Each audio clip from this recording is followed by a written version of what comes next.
नमस्कार विद्यार्थी मित्रों, स्वागत है मेरे यूट्यूब चैनल में। आज हम कक्षा छठी इकाई 7 बूझो तो जाने पढ़ेंगे। यहाँ जो हेडिंग है बूझो तो जाने, यानी कि यहाँ इस इकाई में पहेलियाँ दी गई है। पहेलियाँ अगर हम बूझो तो जाने, बूझो का मतलब होता है सुलझाना। अगर हम उसे सोचेंगे, सुलझाएंगे तो उसका जवाब हमें पता चलेगा कि इस पहेली का जवाब क्या है। तो यहाँ पहेलियाँ दी गई है इस इकाई में। तो इस इकाई में जो पहेलियाँ दी गई है उन पहेलियों के द्वारा हमारे मस्तिष्क या दिमाग को कसरत मिलती है, एक्सरसाइज मिलती है। जैसे कि शारीरिक श्रम से हमारे शरीर को जैसे कसरत मिलती है, एक्सरसाइज मिलती है, वैसे ही हमारे दिमाग या मस्तिष्क को इस पहेलियों को सुलझाने से हमारे दिमाग को एक्सरसाइज मिलती है और उनकी जो विचार शक्ति है, सोच शक्ति है, उनको बढ़ावा मिलता है। ठीक है, तो यहाँ जो विद्यार्थी है उन विद्यार्थियों के मस्तिष्क की जो विचार शक्ति है, जो ग्रहण शक्ति है, उनको बढ़ाने के लिए यहाँ हमें बूझो तो जाने लेसन दिया गया है। तो इस लेसन में बूझो मीन्स सुलझाना, इस इकाई में हमें कई पहेलियाँ दी गई हैं। उन पहेलियों के द्वारा विद्यार्थी छात्रों को विचार शक्ति को बढ़ाने की या उनकी ग्रहण शक्ति का विकास करने के यहाँ प्रयत्न किया गया है। तो यहाँ पहेलियाँ समस्या या प्रश्न के स्वरूप में होती है, यानी कि जो पहेलियाँ होती है गुजराती में कहेवाय ने उखाणा पण कही शकाय, बराबर। तो यहाँ जो पहेलियाँ होती है वह समस्या, उलझन के रूप में या प्रश्न के स्वरूप में, क्वेश्चन के स्वरूप में भी होती है। उन्हें समझाना बुझाना बड़ा अच्छा लगता है, यानी कि पहेलियों को समझाना और बुझाना बहुत अच्छा लगता है।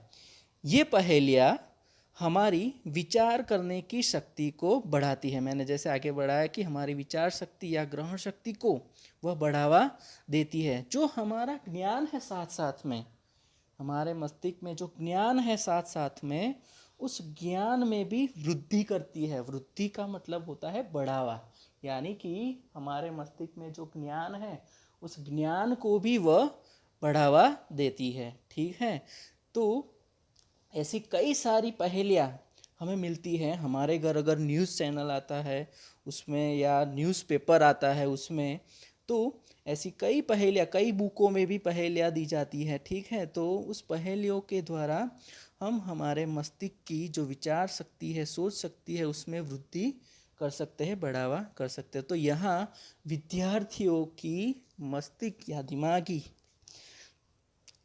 कसरत कराने के लिए, यहाँ उनकी ज्ञान में वृद्धि कराने के लिए यहाँ पहेलियाँ दी गई है। तो हम पहेलियाँ पढ़ेंगे। ठीक है, सब लोग ध्यान देंगे और उनका जो जवाब है उसको सुलझाएंगे, उसका जो जवाब है वह जानेंगे। ठीक है, तो यहाँ पहली जो पहेली है उसमें कहा गया है, फल देकर सफल हुए हैं, हरियाली फैलाते हैं, फूल फली जड़ जाल बीज दे, सबको सुखी बनाते हैं।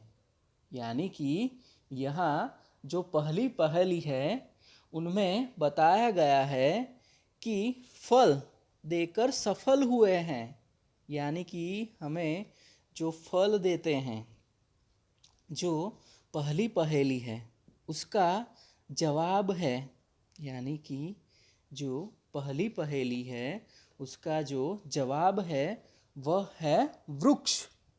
यानी कि वृक्ष की बात बताई गई है यहाँ। तो इनमें इस पहेली का जो समझूती है वो है कि हम सबको वह फल देते हैं, यानी कि हम सबको वह फल देते हैं।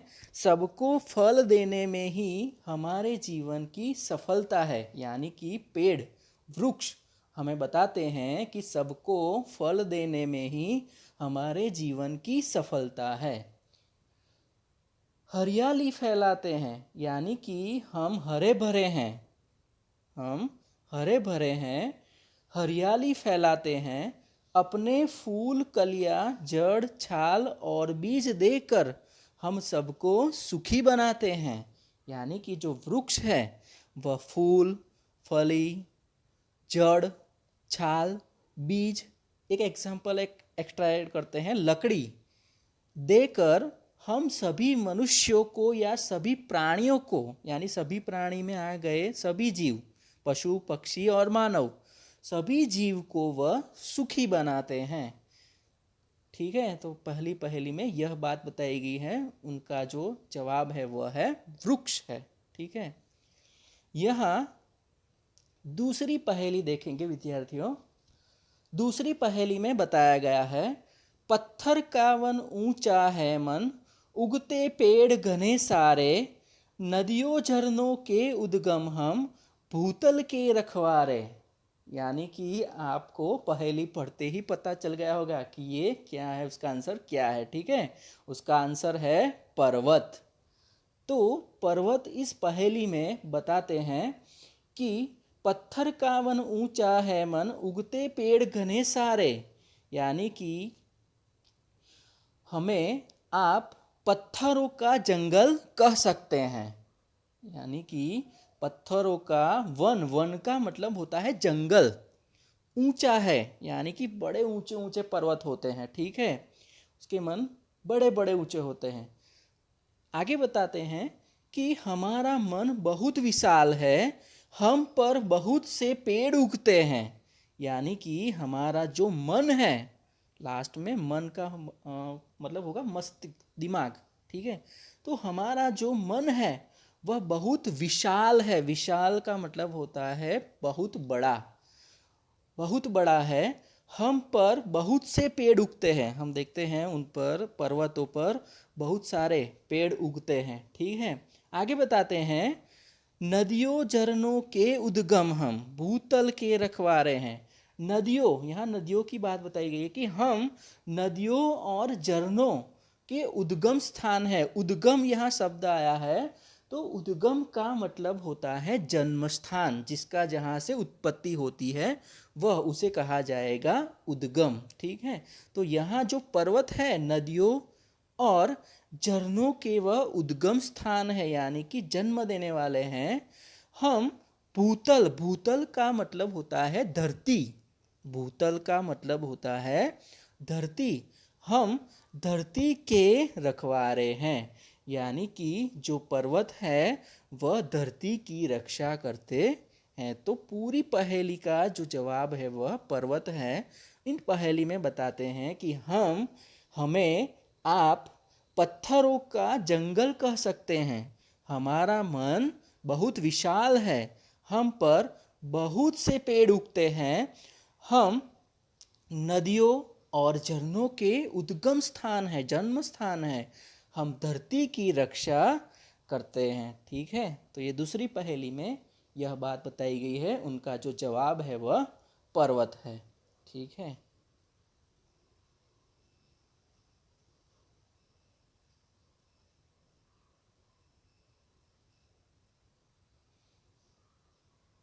आगे तीसरी पहेली है। तीसरी पहेली में बताया गया है विद्यार्थियों कि स्वयं न पीती प्यासी रहती, देती जग भर को पानी, खेत सींचती नाव चलाती, बहती हूँ मैं मनमानी।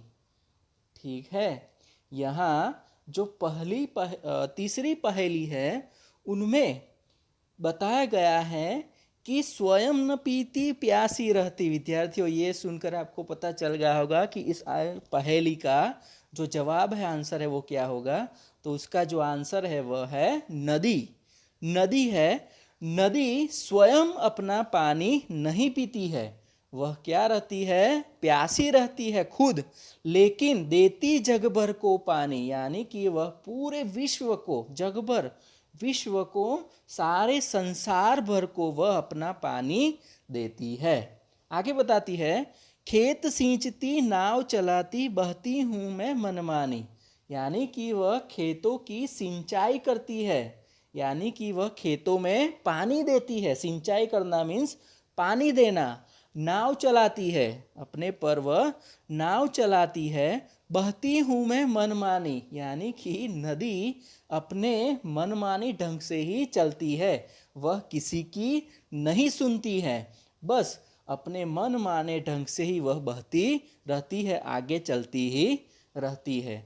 तो इस पहेली में नदी की बात बताई गई है। इसका जवाब है नदी। वे बताती है कि मैं अपना पानी स्वयं नहीं पीती, मैं खुद प्यासी रहकर संसार को अपना पानी देती हूँ। मेरे पानी, जो मेरा पानी है, उसे खेत सींचते हैं, यानी खेतों में जाता है।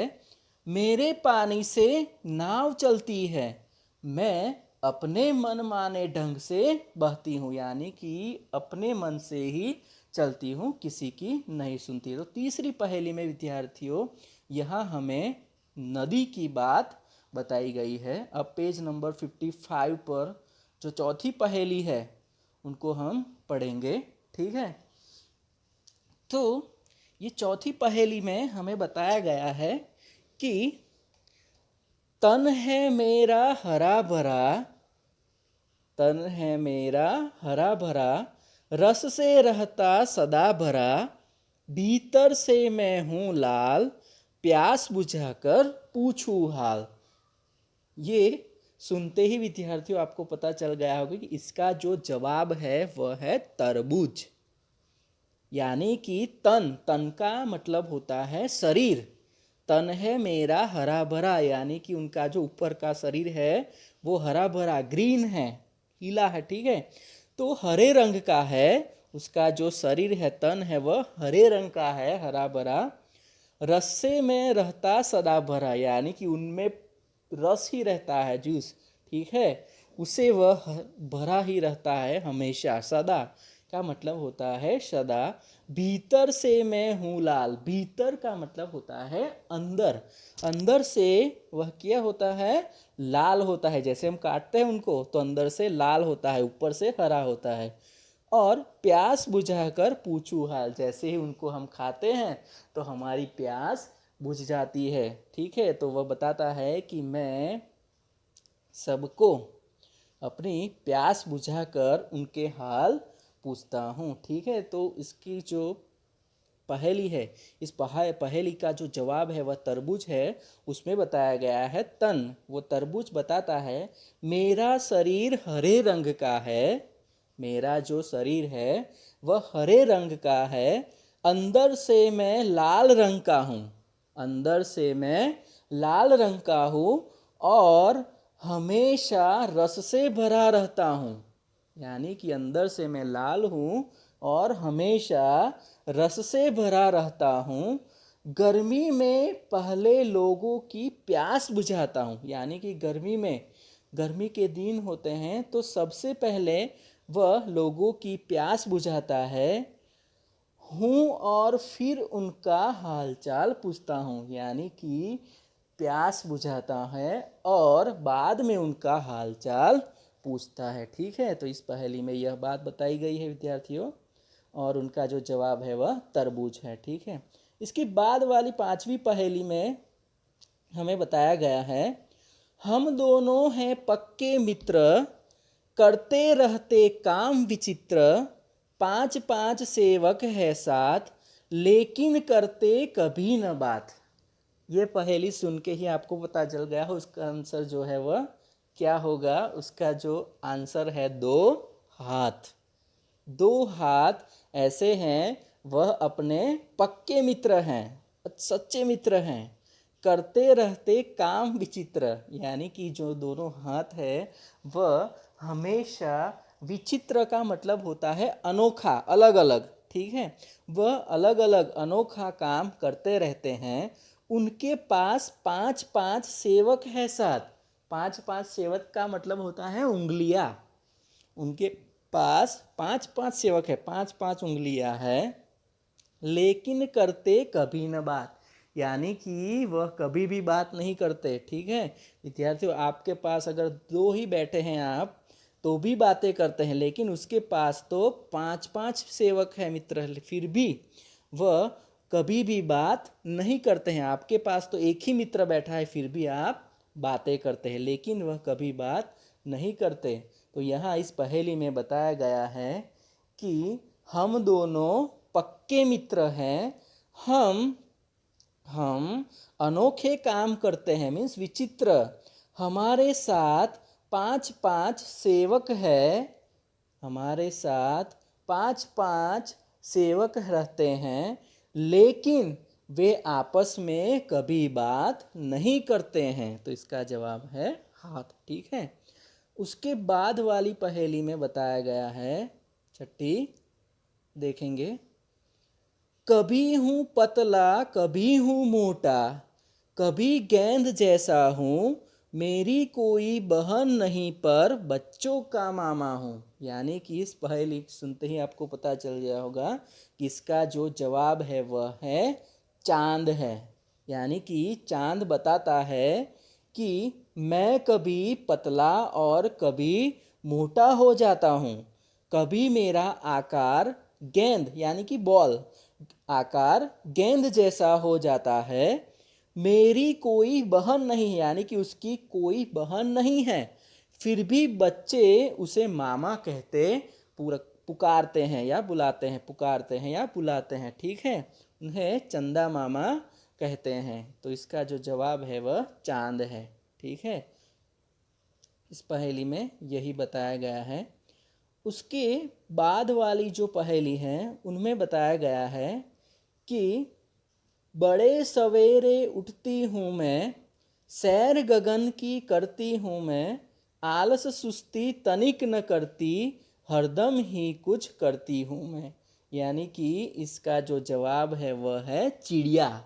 यानी कि जो चिड़िया है वह चिड़िया बताती है कि मैं बड़े सवेरे सुबह बहुत जल्दी उठ जाती हूँ, मैं गगन, गगन मीन्स आकाश, आकाश की सैर करती हूँ, सैर करना मीन्स घूमना, आकाश में घूमती हूँ, सैर करती हूँ, मैं जरा भी आलस नहीं करती, आलस सुस्ती मीन्स तनिक माने थोड़ा, थोड़ा भी जरा भी वह आलस नहीं करती, मैं हमेशा, हरदम का मतलब होता है हमेशा, कुछ न कुछ करती रहती हूँ। ठीक है, तो उसका जवाब है चिड़िया। इस पहेली में चिड़िया बताती है कि मैं सुबह में जल्दी उठ जाती हूँ और आकाश की, गगन की सैर करती हूँ, मैं जरा भी आलस नहीं करती हूँ, तनिक मीन्स जरा भी आलस नहीं करती हूँ, मैं हमेशा हरदम कुछ न कुछ करती रहती हूँ। ठीक है, तो इसका जवाब है चिड़िया। अब हमने ये सारी पहेलियाँ देखी। ठीक है, तो इन सारी पहेलियों में हमें अगर विद्यार्थियों पता नहीं चला है तो इनका जो एक्सप्लेनेशन है और आंसर है अगर आपको पता नहीं चलता है तो आप इन पहेलियों को वर्कबुक में, स्वाध्याय पोथी में वर्कबुक में से आप उनके जो जवाब है वह जान सकते हैं और उनको अपनी नोटबुक में लिखना है। पहेलियों का सरल अर्थ वर्कबुक में दिया गया है, पहेलियों का सरल अर्थ, उनमें से सातों की सातों पहेलियाँ आपको उनके आंसर के साथ अपनी नोटबुक में लिखना है। ठीक है, तो यहाँ पहेलियाँ पढ़ी हमने, उनके जो शब्दार्थ है वह मैंने समझाए। पहेली मीन्स समस्या, तन मीन्स शरीर, हस्त का मतलब होता है हाथ। ठीक है, भूतल का मतलब होता है पृथ्वी, धरती, पृथ्वी की सतह। ठीक है, तो यहाँ आगे अभ्यास में कुछ दिया गया है एग्जाम्पल के द्वारा, तो देखेंगे, पढ़ेंगे। वाक्यों में कुछ फल और सब्जियों के नाम हैं, उन्हें ढूंढकर उदाहरण के अनुसार लिखिए। पहला एग्जाम्पल दिया गया है हमें, ठीक है, बॉक्स में आम या बॉक्स में लिखना है, यानी कि कुछ फल सब्जियों के और फल के नाम हैं, उनको ढूंढकर उदाहरण के साथ हमें लिखना है। ठीक है, तो अंदर आलू लग जाएगी, यानी कि यहाँ जो दिया गया है उनमें अंदर आलू लग जाएगी। पहला है वो तो एग्जाम्पल है, तो एग्जाम्पल ही हम पहले सीख लेते हैं, ठीक है। तो पता चलेगा इधर आ मत जाना, यानी कि उसमें हमें बताया गया है कि उसमें एक फल का नाम है विद्यार्थियों। तो मैं बताता हूँ उसमें एक आम कहाँ है, बताया गया ही है, आम दिया ही गया है, लेकिन उस सेंटेंस में, वाक्य में बताता हूँ आम कहाँ दिया गया है। देखो ये आम, ठीक है। तो यहाँ आम एक फल है। अब दूसरा सेंटेंस जो है उसमें देखेंगे, ठीक है, उसमें हम बॉक्स में लिखेंगे, ठीक है, या देखेंगे आप बाद में अपनी नोटबुक में लिखना बॉक्स में, ठीक है, बना के ऐसे ही। अंदर आलू लग जाएगी, तो उसमें एक सब्जी का नाम दिया गया है, तो विद्यार्थी आपको ढूंढना है। तो मैं यहाँ बताता हूँ।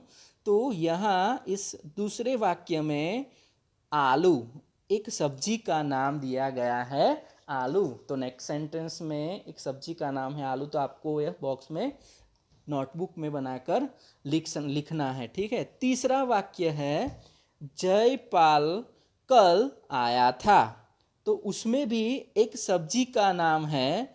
उसमें सब्जी का नाम है, मैं अंडरलाइन करता हूँ, पालक, ठीक है। तो बॉक्स में आपको लिखना है पालक।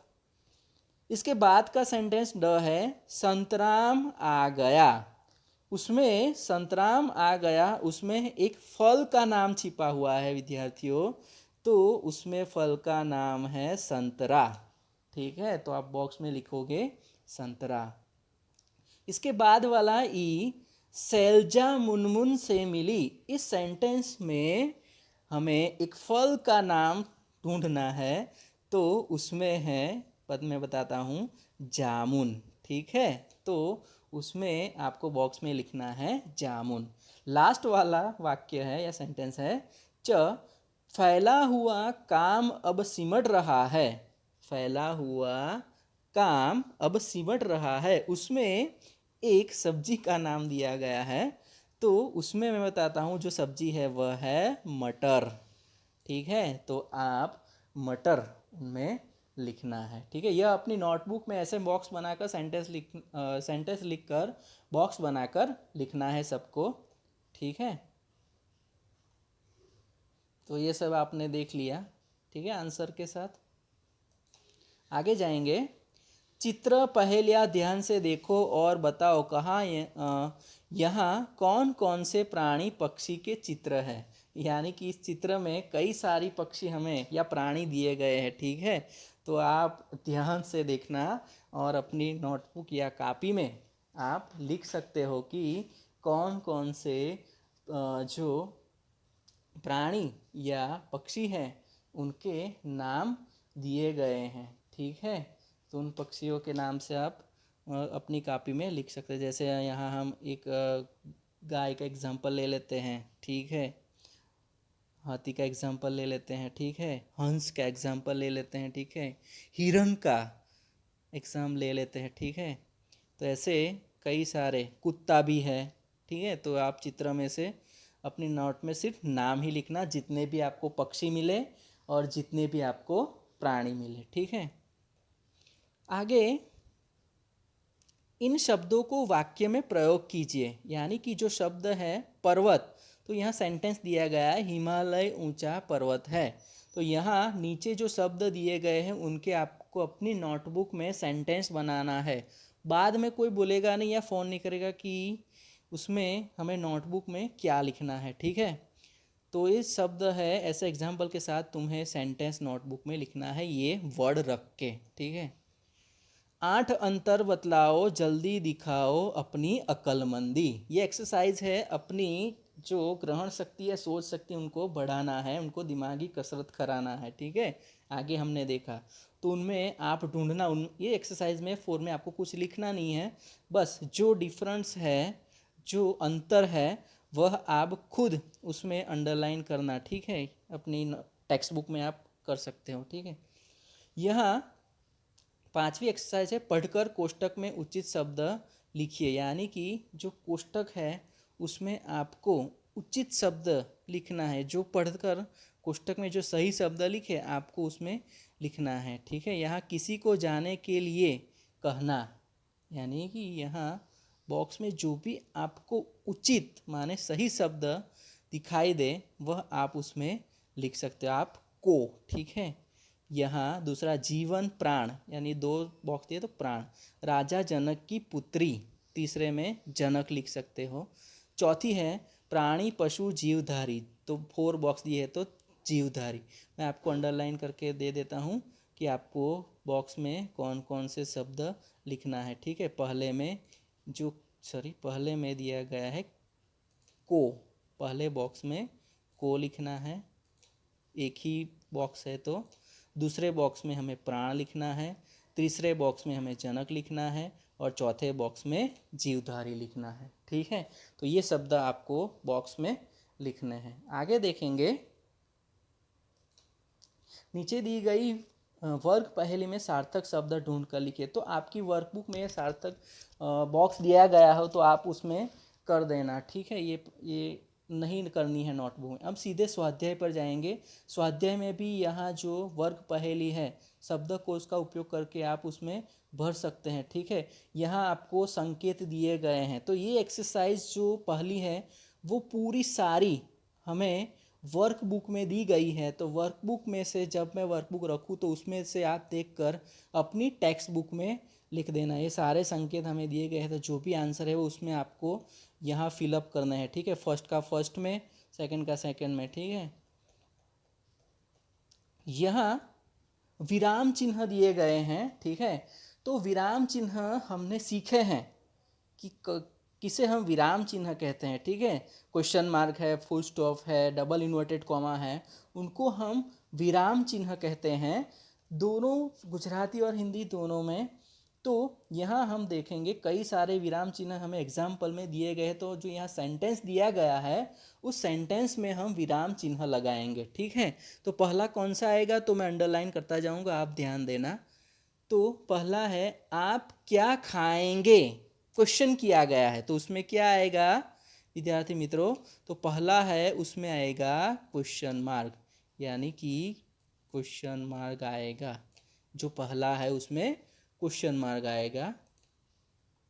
दूसरा सेंटेंस है माँ ने पूछा नन्ही बेटी तुम कहाँ रह गई थी। माँ ने पूछा नन्ही बेटी तुम कहाँ रह गई थी। तो दूसरे सेंटेंस में भी जो दूसरा सेंटेंस है वह दूसरा सेंटेंस में डबल इन्वर्टेड कॉमा आएगा। तो यहाँ डबल इन्वर्टेड कॉमा पूछा के बाद सिंगल इन्वर्टेड कॉमा और ऊपर डबल इन्वर्टेड कॉमा करना है और यहाँ लास्ट में क्वेश्चन मार्क करना है और यहाँ क्वेश्चन मार्क करके उसके पहले आपको डबल इन्वर्टेड कॉमा कंप्लीट कर देना है। ठीक है। उसके बाद तीसरा है छी कितना गंदा पानी है। ठीक है। तो छी के बाद हंस पद जिसे कहा जाएगा, हंस पद में आता है 2 फुल स्टॉप जैसा, ऊपर फुल स्टॉप और नीचे एक सिंगल इन्वर्टेड कॉमा जैसा रखना है आपको। कितना गंदा पानी है, तो कितना गंदा पानी है आश्चर्य एक्सप्लेनेटरी मार्क्स रखना है आपको। ठीक है। कितना गंदा पानी है एक्सप्लेनेटरी मार्क्स। ठीक है। उसके बाद मेरी पुस्तक का नाम रामायण है। मेरी पुस्तक का नाम रामायण है। यह सेंटेंस सिंपल है तो आप यहाँ उसे सिंपल सेंटेंस में आपको सिर्फ रखना है फुल स्टॉप। ठीक है। आपको फुल स्टॉप ही रखना है। उसके बाद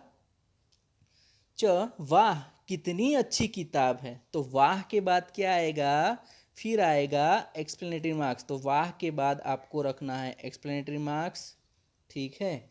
वाह के बाद एक्सप्लेनेटरी मार्क्स और कितनी अच्छी किताब है, सिंपल सेंटेंस है तो हम रखेंगे यहाँ फुल स्टॉप। ठीक है। तो एक्सरसाइज सेकेंड हो गई सारी।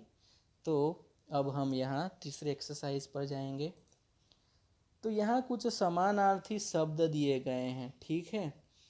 तो यहाँ समानार्थी शब्द के जो समान तुक वाले यानी कि सेम, खाना, यहाँ एग्जाम्पल देखो, खाना तो सेम, बहाना गाना नाना दाना, तन मन धन वन फन, नानी रानी धानी पानी जानी। तो ऐसे आपको भी की नोटबुक में बनाने हैं। ठीक है। ऐसे शब्द लेकर 4 एक्सरसाइज है। आपके घर में या आपके आसपास कोई पेड़ होगा, यानी कोई ना कोई पेड़ होगा, उसके बारे में कुछ वाक्य लिखिए। यानी कि आप कुछ कोई पेड़ को ले लेना, ठीक है, और किसी भी पेड़ को लेकर आए, बरगद का हो या नीम का हो, आप ले लेना है। उसके बारे में आपको उसके पेड़ पौधे या पत्ते के बारे में, ठीक है, उसके उपयोग के बारे में आपको कुछ सेंटेंस आप लिख, कम से कम 5 सेंटेंस तो सभी अपनी नोटबुक में लिखने हैं। 5वीं एक्सरसाइज है, नीचे दिए गए वाक्यों में से विशेषण शब्द छांट कर बॉक्स में लिखिए। यानी कि कौन कौन से विशेषण हैं वह आपको लिखने हैं। यानी कि एक एग्जाम्पल हमें दिया गया है, ठीक है, तो एग्जाम्पल देखेंगे। एग्जाम्पल में भोली भाली, शिल्पा भोली भाली लड़की है, तो भोली भाली अंडरलाइन किया, वो आपको बॉक्स में लिखना है। तो अब आगे जो सेंटेंस दिए गए हैं तो उस सेंटेंस को हम देखेंगे, ठीक है।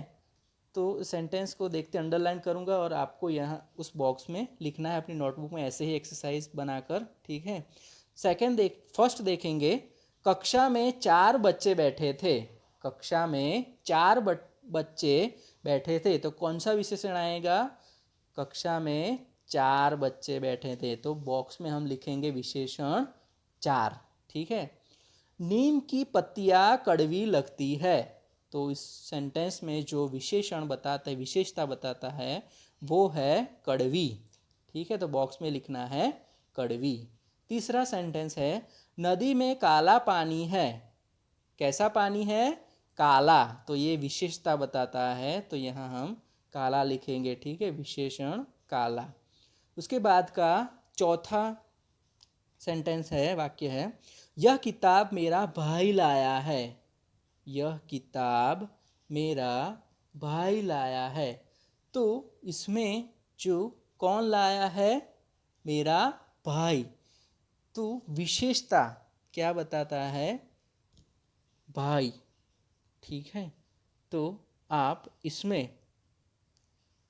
जो विशेषता है, तो पहला जो चौथा जो सेंटेंस है, यह किताब मेरा भाई लाया है, यानी कि जो विशेषण बताता है वो शब्द इसमें अंडरलाइन में करता हूँ, किताब। क्या लाया है? किताब लाया है, ठीक है। 5वां है, गिलास में थोड़ा सा शरबत डाला है। विशेषता क्या है? शरबत। विशेषण क्या है? शरबत। गिलास में थोड़ा सा शरबत डाला है।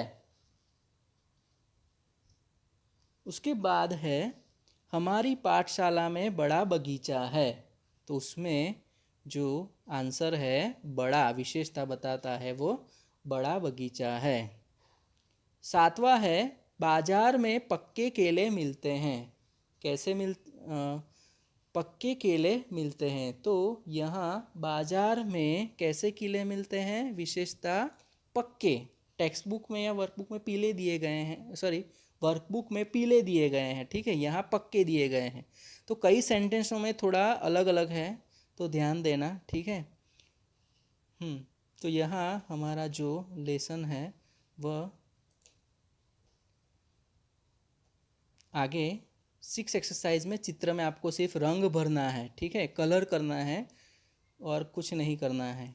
7वीं एक्सरसाइज, शब्दकोश के क्रम में लिखिए, तो आपको यहाँ शब्दकोश के क्रम में लिखना है। तो शब्दकोश के क्रम में कैसे लिखना है, मैंने आपको बताया विद्यार्थियों कि आपको जब शब्दकोश के क्रम में लिख रहे हो तो आपको पहले स्वर व्यंजन आना चाहिए। अगर आपको स्वर व्यंजन आते हैं तो आप लिख सकते हैं कि सब यहाँ दिया गया है, पेड़, चिड़िया, कांटा, नदी, पानी, पक्का, पतला, पूजन, ठीक है। तो यहाँ स्वर कहाँ से शुरू हो गए? अ, आ, ई, ठीक है, तो यहाँ स्वर कोई नहीं है, ठीक है। व्यंजन कहाँ से शुरू होगा? क, ख, ग, ठीक है, तो यहाँ पहला जो वर्ड है वो है क आएगा, ठीक है, तो कांटा होगा, ठीक है। क के बाद क, ख, ग, च, तो दूसरा होगा च, चिड़िया। पहला कांटा, दूसरा चिड़िया, च, छ, ज, ट, ड, त, थ, न आएगा, ठीक है। तो तीसरा होगा न, ठीक है, तीसरा होगा न, नदी। चौथा अब न के बाद प आएगा, ठीक है। लेकिन यहाँ प से कई सारे 4 शब्द दिए गए हैं, 5 शब्द है प से, तो अब प पा यानी कि 12 अक्षरी पे जाएंगे। एक से ज़्यादा शब्द के वर्ड दिए गए हो तो हमें 12 अक्षरी के पर चले जाना है। और 12 अक्षरी की लाइन कहाँ से शुरू होती से? प से। प पा पी पी पू पू पे पई पो पौ पम पह। तो प से कहाँ शुरू होता है? पतला। तो चौथा होगा पतला। और प के बाद होगा पा, प पा, तो पांचवा होगा पानी। चौथा होगा पतला, पांचवा होगा पानी। पा के बाद आएगा पू, ठीक है। उसके बाद ये जो पतला है चौथा, उसमें 2 विद्यार्थियों दिया गया है, लेकिन यह जॉइंट वाला शब्द है तो आपको सोचोगे कि ये प है तो ये इसको लास्ट में लेंगे, ठीक है। तो यहाँ पा वाला हमने ले लिया 5वां, ठीक है। उसके बाद पा के बाद आएगा पू, तो ये होगा छठा, पूजन। पू के बाद आएगा पे, तो यहाँ होगा 7 नंबर का पेड़। और लास्ट जो होगा वो पक्का होगा, जॉइंट वाला शब्द है वो लास्ट को लेना है, जो शब्द शुरुआत होता है वहाँ से, ठीक है। तो ये सारे शब्दकोश के क्रम में हमने रख दिए, यानी कि शब्दकोश के क्रम में रखकर यहाँ हम ऐसी जो लिख सकते हैं, ठीक है, नंबर उनके, या वर्ड भी लिख सकते हैं उनमें। अब योग्य विस्तार तो हमें पढ़ना नहीं है, इतना जानिए। ये भी आपको जानना है, लिखना है तो लिख सकते हैं, आपकी नोटबुक में ये जान सकते हैं। तो ये लेसन हम यहाँ कंप्लीट करते हैं। अगर पता नहीं चला है तो हम वर्कबुक आपको PDF भेज देंगे ग्रुप में, ठीक है। तो यहाँ ये लेसन हम पूर्ण साबित करते हैं। इसको ध्यान से देखना सभी विद्यार्थी, तो आपको पता चलेगा, ठीक है।